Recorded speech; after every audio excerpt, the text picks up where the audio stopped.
xaruntan lagu daafurayay haweenka qaba xaaladaha la xiriira isku furanka ee degmada Daynile ayaa sidoo kale waxaa munaasabadani loogu talagalay in lagu qalabeeyo xafiiska iyadoo dhawaan ay qalabeen ay ku sameysay hay'ad lagu magacaabo Beek. Gudoomiye ku-xigeenka dhinaca siyaasadda ee degmada Daynile Axmed Nuur Axmed ayaa ugu mahadceliyay hay'adda Beek iyo wasaaradda caafimaadka iyadoo hirgelisay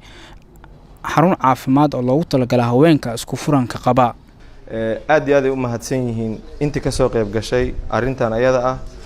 mashruucan oo la dhagax dhigay ama la dhagax dhigay 6 December oo haddana noo gabagaboobay waxaan aad iyo aad ugu mahadcelinaynaa qof kasta oo ka qayb gashay gaar ahaan wasaaradda caafimaadka oo la'aanteed aysan noo suurtagali lahayn iyo agaasimayaasha ama agaasimaha guud iyo agaasimo waaxeedyada iyo dhammaan intii u istaagtay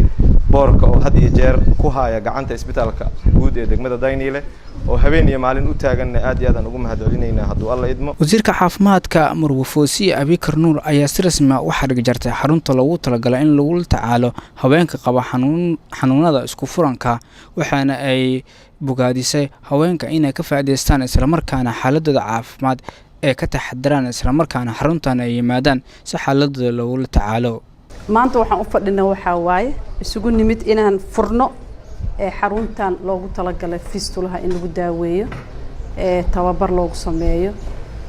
mar dambana aan loo baahanin campaign ama olole ka yimaada dibadda oo mararka qaarkood ay qaadanaysa sanad iyo ka badan in la keeno oo ma aragtay wax imaanaya oo baxaya waa fiicnaan lahayd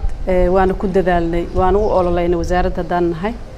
in aan helno xarun aan ku tababarno takhaatiirta sameyn doonto oo laga kaaftoomo hadda kadib in dibadda laga keeno takhaatiir